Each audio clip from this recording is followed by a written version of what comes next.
Right.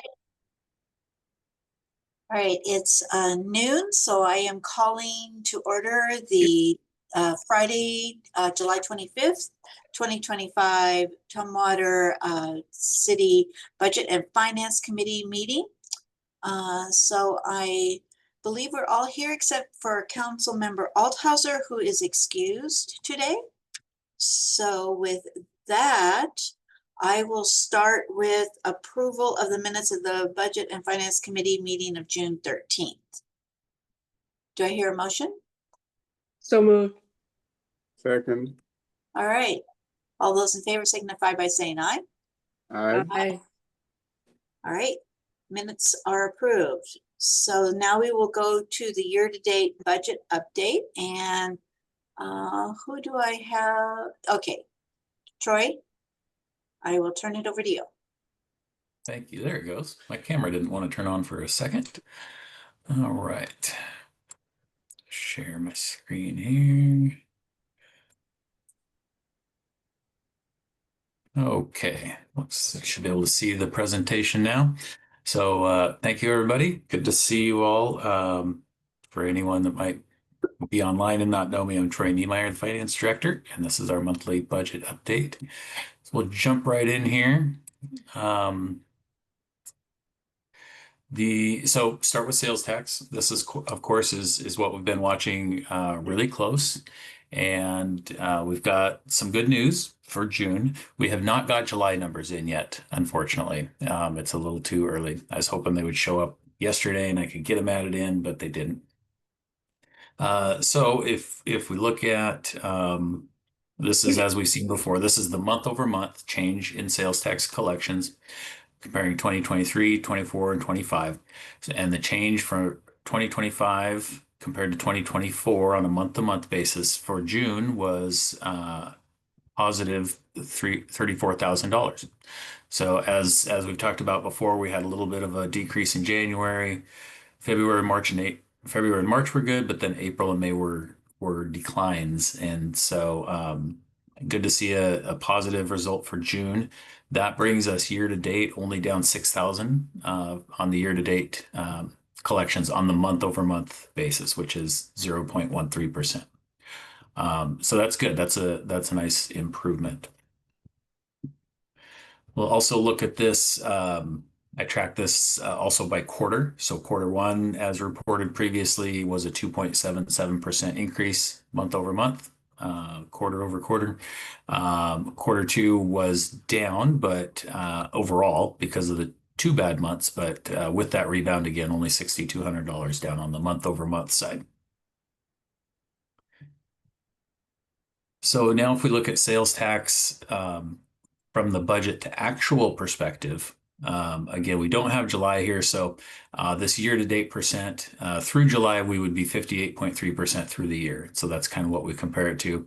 But since we don't have July numbers in here, if we rolled that back to 50%, because this is just June numbers, 50% of the way through the year, we're 43.5% sales tax collected. So that is down about 6.5% for the budget to actual side.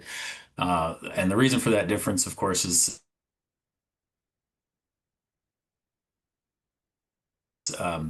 those first couple slides we're comparing month by month just when we did the budget and projected what we think our revenues are going to be, a no increase. We were predicting we would have an increase. So that's why these are different. Okay, we'll look at some of the other categories now. The public safety sales tax. We're finally starting with June. We're in a position now where we have data that we can compare month over month. As we talked about, I think last time or maybe the time before, this tax started in 2024, and so we got a few dollars in April 24, a little bit in May, and then it really started coming in June. So now for June we can compare month over month, and had about a $6,200 increase. So that is nice. B&O tax. June is a pretty slow month for B&O tax collections, but we did have an increase. So I'll take those increases whenever I can get them. And then the year-to-date change for B&O tax is up 4.27%. So positive news there as well. General fund revenues, looking at the big overarching categories. Property taxes, we've discussed, we don't get our next big chunk until October, November. So that one's going to start, that percentage compared to year-to-date collections is going to start looking bad, but we know that's a timing thing. Sales tax we've talked about. B&O tax, we have not received any B&O tax for July either. So just like sales tax, we haven't received for July. We also haven't received B&O tax. So if we're comparing, if I change this number here from 58% back to 50%, which is really where it's at for most of these, we're a little bit ahead or pretty close to on track. Utility tax is quite a bit ahead. Building permits, as we talked about before, is way ahead, already more than 100% of our forecasted revenue collected. Medic One does not have June or July in there. So, and that's again a timing thing with the billings. TMPD is looking great. Oh, Councilmember Swarthout. I was wondering, you had talked about the ability for contractors to pay their fees with a credit card. Is that now in progress? Not yet. Okay. We are working on it. We're actually working. There's it takes a contract amendment with Tyler Technologies to start implementing that. And so we're working on the language and things with that now. Okay. Was that something that, like, maybe in the fall, or what do you anticipate? Is it difficult to work with Tyler, or is it cumbersome? It just sounds like it's interesting after having them take $8 out of my paycheck. The quirky things happen with them. So I was just curious. Yeah, that was a quirky And I'm not thing. blaming, it's just funny. It's like how software. I just want to acknowledge the challenges that you have had implementing the system. So yeah. But yeah, thank you. Yeah, it's definitely frustrating when those things happen that we don't really have control over, and then Right. find Yeah. out. And things you don't know are going to happen. And so that's the whole thing. You can't be a wizard over all of it. So I was just curious, because that seems like something that'll be great for the city to be able to do, and how long, you anticipate before we can bring that online. Yeah, I think I'm trying to remember. I'll check on that. Okay. All right. And report back next time. Super. I'm trying No worries. to Not think my job task here, but I was just curious. Sure. Okay. Let's see. Oh, next slide here. So continue. Oops, did I go too far? Oh, did I go the wrong way? Let's see. Oh, I think I went the wrong way. Okay, there we go. So it happens when you push arrow keys without looking at which arrow you're pushing. All right, so this is continuing with the big broad categories of general fund revenue. Interesting notes on these first two lines, the grants. Those are ones that, towards the beginning of the year, as we reported, we had zeros in the actual column, and so they kind of make our overall revenue look like we're really struggling. But those grant reimbursements are coming in pretty strong now, and so that's looking really good.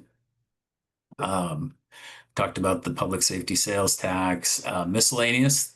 This line here is a pretty big one. That's a lot of the state shared revenues. It does not include sales tax, but it does include like motor vehicle, fuel tax, liquor tax, things like that.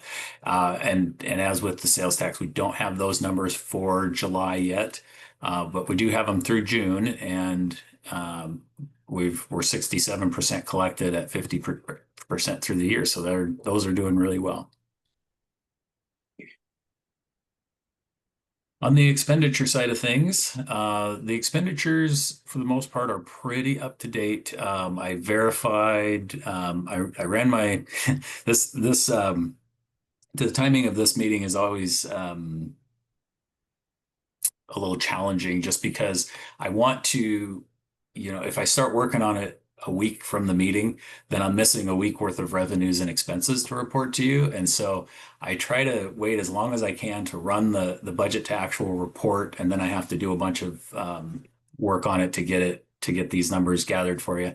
But then it just puts me in a little bit of a time crunch. So I ran this report Wednesday afternoon, and so it was a couple days early, but I did verify that the payroll for the paycheck today was included in here, but the benefits aren't. So just know that. So the expense side, unlike the revenue side where we've kind of got this delay, the expense side is pretty up to date.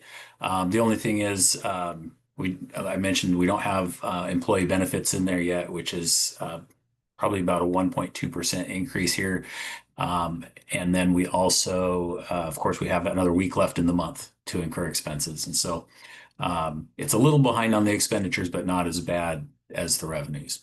But good news here as we look at these, we've got the various departments. General government is kind of the administrative departments like legal, finance, ASD, executive, and legislative. And we've got police, fire. Everybody, so at 58% through the year, everybody is below that on the expenditure side, and the total general fund expenditures are at 48%. If we bump that up about another percent or 1.2% to make up for those benefits that I mentioned, then we're less. So the way it looks on here, we're 10% below on expenditures. Bump that up, say even a couple percent, and we're still 8% below. So that's looking good. And interesting note on this one too, with July, with the 4th of July parade and the fireworks, we have a ton of overtime with police and fire and parks staff. And so that's all included in this, and we're still looking good. I was a little worried about that at first. To the utilities, as we've talked before, the expenditures and revenues for water and sewer look really low because of the capital projects that are programmed in.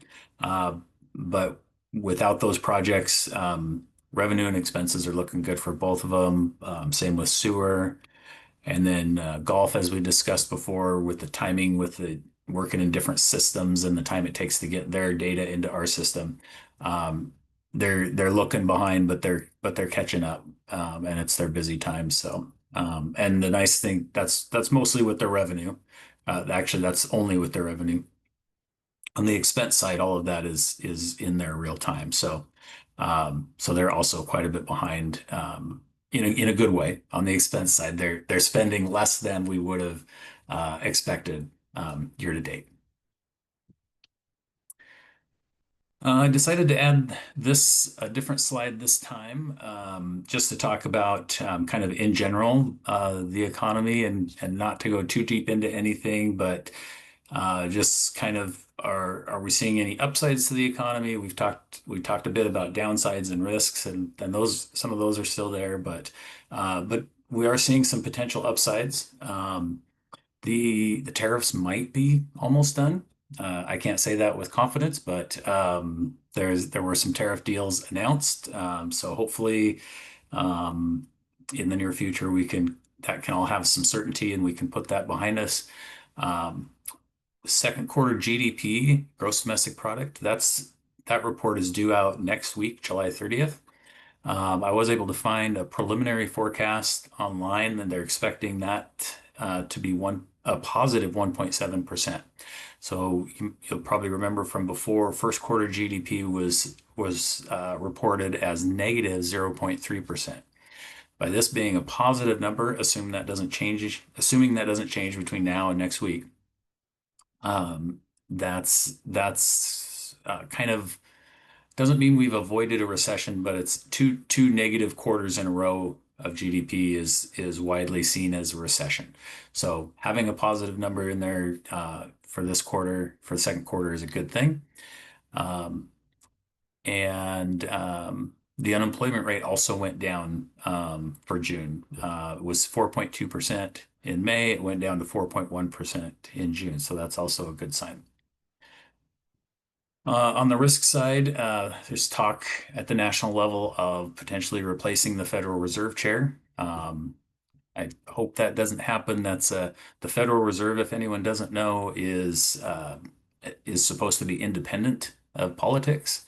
And even though the position is appointed by the president, they're supposed to, once they're appointed, they're supposed to leave it alone. And it's supposed to, just focus solely on the economy and not be swayed by one side of the aisle or the other. Um, if if the Federal Reserve Chair is removed, the reason there's talk of the president wanting to remove him is the president wants to lower interest rates. The problem with that kind of a policy is if the economy is good, and inflation is not where we want it to be, lowering inflation or lowering interest rates will very likely increase inflation. And down at don't want to skip ahead too far, but the bottom bullet, inflation in May was 2.4%, and it jumped up to 2.7% in June. Not that 2.7% is a terrible number, but it is higher than the Fed's target. And the fact that it went up means it's probably not a good time to lower interest rates, because if you stimulate the economy further, that inflation rate is likely to go up even further. So some other just high level things on the risk side of things. We still have inflationary policies in place and some uncertainty in the markets, a lot of geopolitical tensions and wars going on. China's economy has slowed down. It hasn't gone negative, but the growth hasn't been what they thought it was going to be, probably due to tariffs. And then things like natural disasters can weigh on the economy, especially local economies when they have a big tornado, hurricane, flooding, things like that. And then especially if FEMA doesn't step in and help out, it can really hurt regional economies, but it can also, that weighs on the rest of the country as well. First quarter GDP was revised further. These when they announce these numbers, they're trying to get information and data out to people as quickly as possible, and so they use estimates. And then as more data comes in, sometimes they'll revise those numbers up or down. So the first quarter GDP was initially reported at negative 0.3%. It was revised to negative 0.5%. So even better that the forecast for next week's GDP announcement is a positive number, and it's positive enough that I don't, it could be revised up or down, but not likely to go negative. Okay, and I also added a current event important for the Budget and Finance Committee to know. We have our audit starting on August 1st. They've actually already made contact with us, and they're requesting a whole bunch of data. And Nisa, who is currently our senior accountant, is going to be our audit liaison this year. So she's working with the auditors on their requests. The audit this year will be much like last year. It'll be an audit of our financial statements, or ACFR as we refer to it. We'll also have a single audit, which is the audit of federal funds, and an accountability audit, which is compliance with state laws and policies and internal controls. And they haven't given us the estimate for this audit yet, but we budgeted it at about $80,000 expected cost. And that is all I have for you on this topic today. I'm happy to answer any questions if you have them. Any questions? No, yeah, that's a pretty detailed report. And, one thing we might think about, and we can discuss further, since it's kind of a scramble to get all of the reports done, maybe we might want to adjust when we have the Budget and Finance Committee meeting, but we can have further discussion of right after the first of the month to give you some time to have more accurate numbers. But this is something we can discuss, and I'll check with council members who are part of the team to see if that works or not. But it's just an idea, so it's a thought to keep you from scrambling so much trying to get rough numbers and then adjust them and then all that. So Yeah, I mean, that would definitely help in terms of like, we'll get the state shared revenues and sales tax and things like that. We'll have those numbers more up to date. Um, I'll I'll still be scrambling a little bit just because I want to have the most up to date information for you. But I think as long as I let you know, I pulled this report on this date, so this is kind of where we're accurate up to. Yeah, yeah. So, that might be something we might just keep our, in maybe for future discussions. So, Sure. right. Perfect. All right. So the next item, are you doing this one also, Troy? Yeah. The contract usage agreement for the Department of Enterprise Services for goods and services.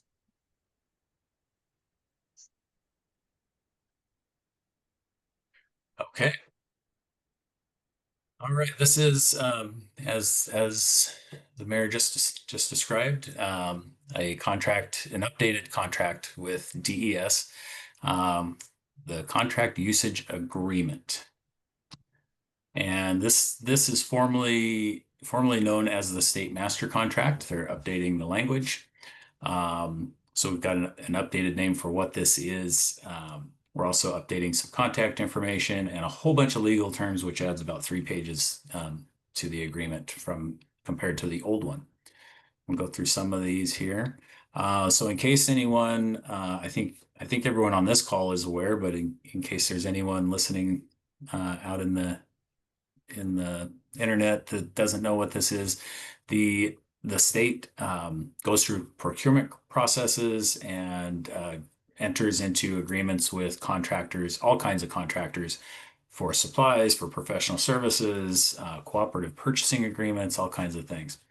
And then there are state laws that allow local governments to also benefit from the state's efforts. So this we can, with having this agreement in place, allows us to basically piggyback on the state's purchases on their agreements. It saves us a bunch of time on doing our own procurement, and also can save us a lot of money because we're benefiting from the purchasing power of the state.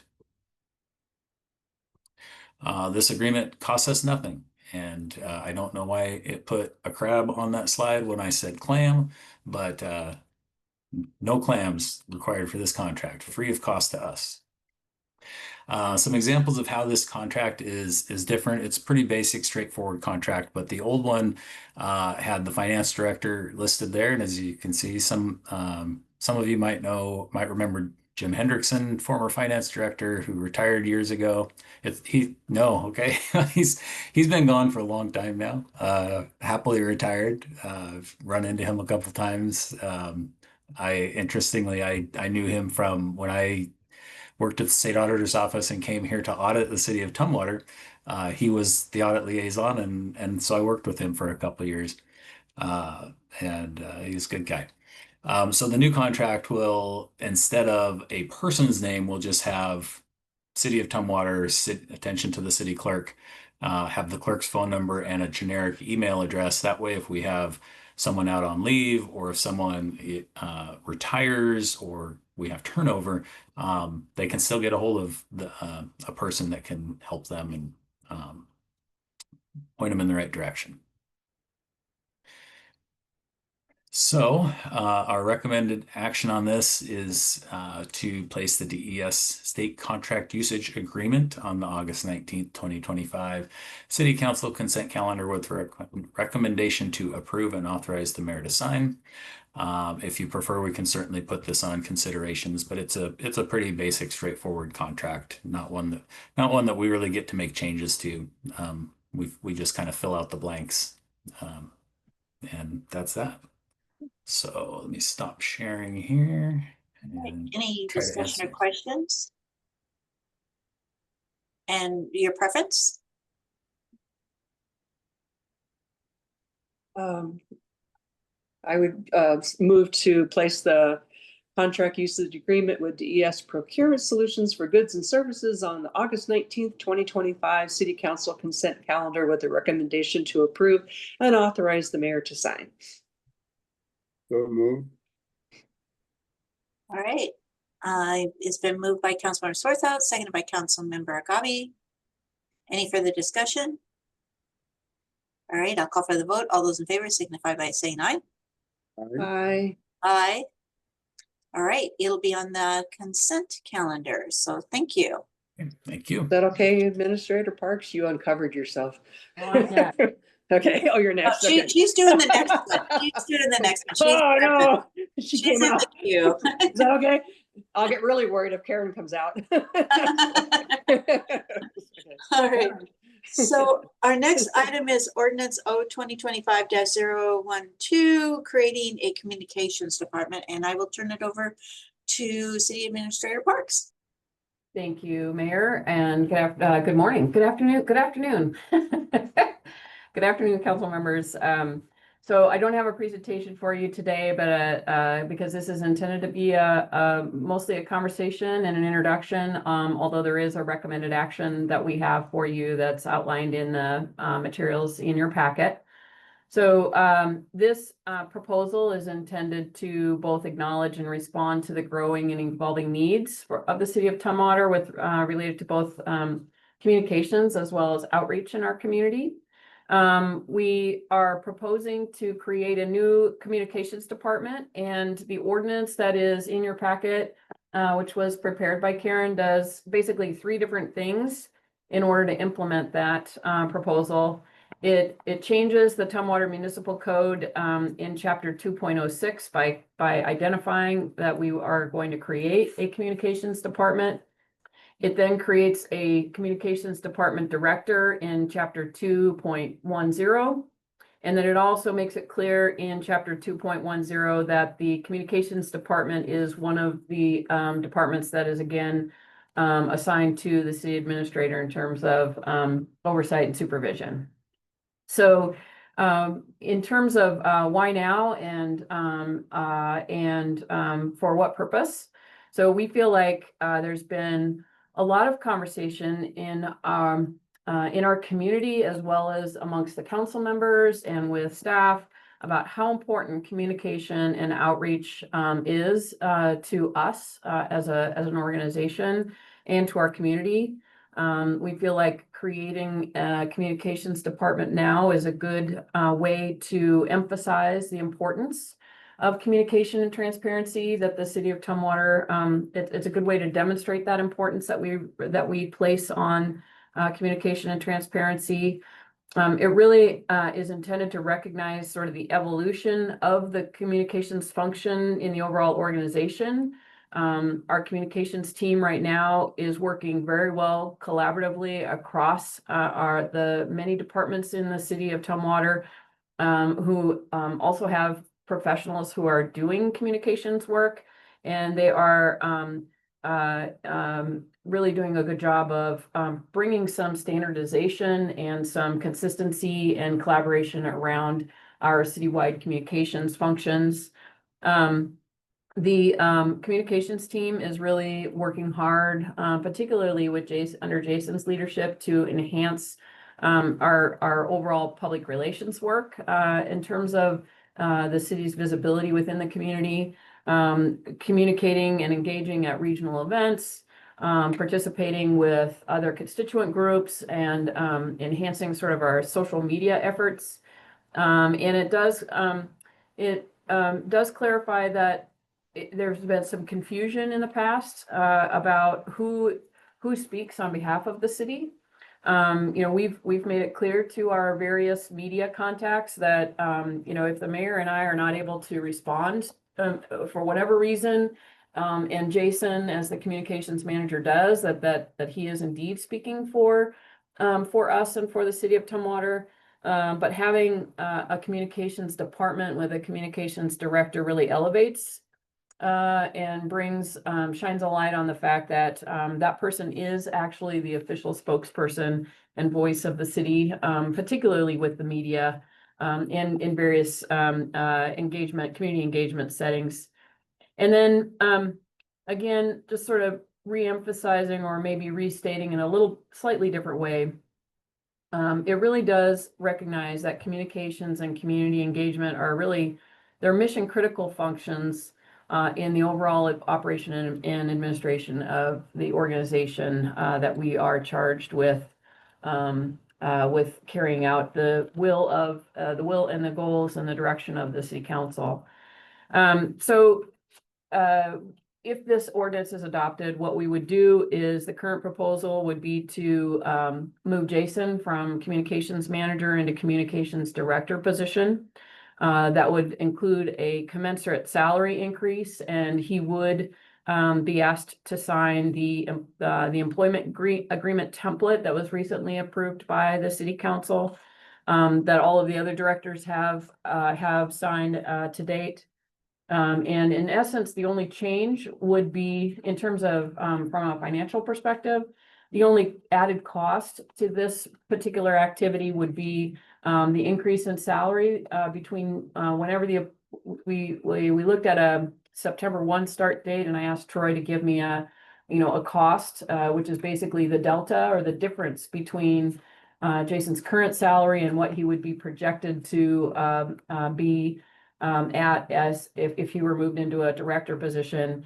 And the maximum potential increase associated with this proposal would be less than $50,000 for the remainder of this biennium. So between now and the end of 2026, the only difference that this action creates is to potentially increase less than $50,000 and just Jason's salary and benefits.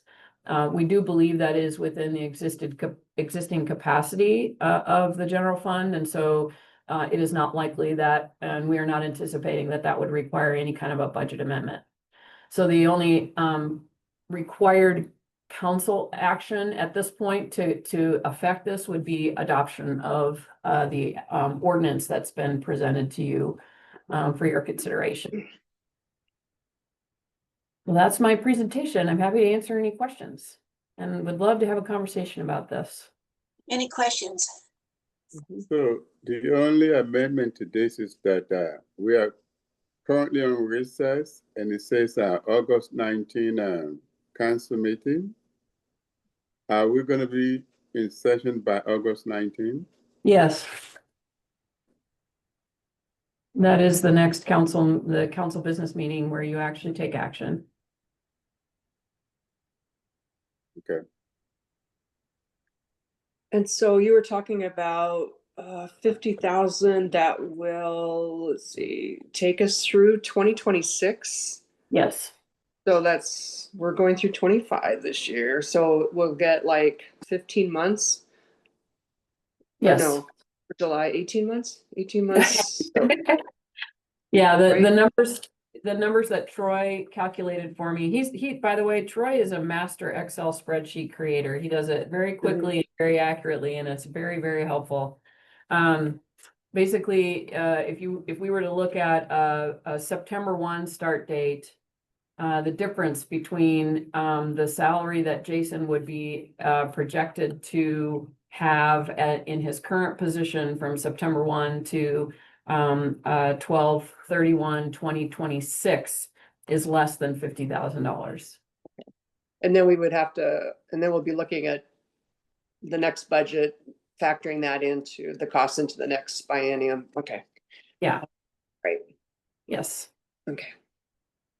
I'm surprised when you brought this up. It's like, I'm surprised he isn't a director. We didn't already have a director of communications already. So, No. right? Like, It really has evolved. Yeah. Even when Ann Cook first started, mhm. he was in sort of a temporary project manager type position or a special projects type position. Yeah. It's my understanding that the communications division of the executive department wasn't even really official until 2022 or 2023, perhaps. So it is a very new function, and I think that's it was easier to do communications when we didn't have as many people and as many things going on, and just like a lot of things that we've experienced since I've been here, at least, as the city is growing from a small organization to a bigger one, there's been work that has needed to be done to standardize our approach to things, and that includes communication. And Jason has been doing a fantastic job of that, joining us just a little over a year ago. Well, and I think with his skills and his background, that this is an appropriate move, and I'd be interested to bring this forward to council to get their feedback as well. So Yes, and the recommendation at that was fully anticipated and actually would be my preference to have this for kind of. sure, yeah. So that's reflected in the recommended action, and it would bring it to considerations. Yeah. So, and that would be on the next council meeting, correct? On the, Yeah, that's what's the recommended action. If you guys want to wait, or if you want to look at it again, you know, that's up to you. And we're certainly happy to do take this forward, excuse me, in whatever fashion you would prefer. I don't know, Peter. I don't know if it's that this is too fast or having it for the next council meeting.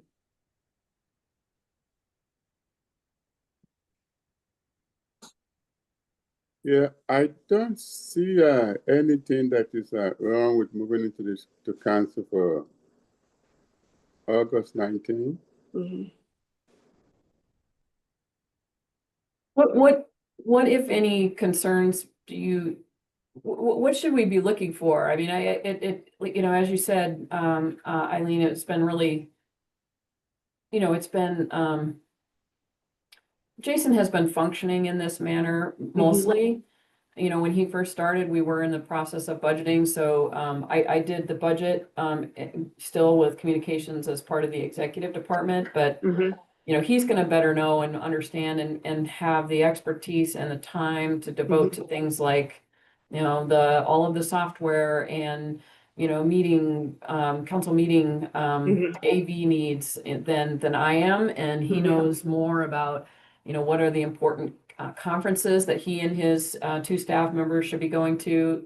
So it just really, again, it adds sort of professionalism to the role, a higher level of professionalism and to the overall role and the function. But if there are any specific concerns that you can think of that we should, you know, look into a little bit more or think about in terms of making this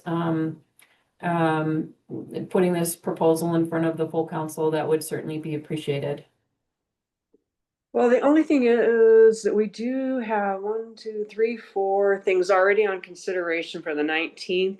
I'm looking at, we don't have anything for the 2nd. So I'm wondering, just for pacing us for our packet and stuff like that, that it might at least give you an opportunity to float the idea that, you know, this won't be a surprise that we're looking at creating a communications department, and with him being the director, and then looking at putting it on the considerations for the 2nd. So it'll give you a little bit more time. So, and then then the 19th won't be so crowded as far as, because that's fairly ambitious, because we've got a public hearing, and then we've got 4 items on consideration that day. So that will be it's going to be a busy meeting already. So, so this will give it its due diligence. You know, I'll have a better, I think, a more robust discussion on the 2nd, maybe.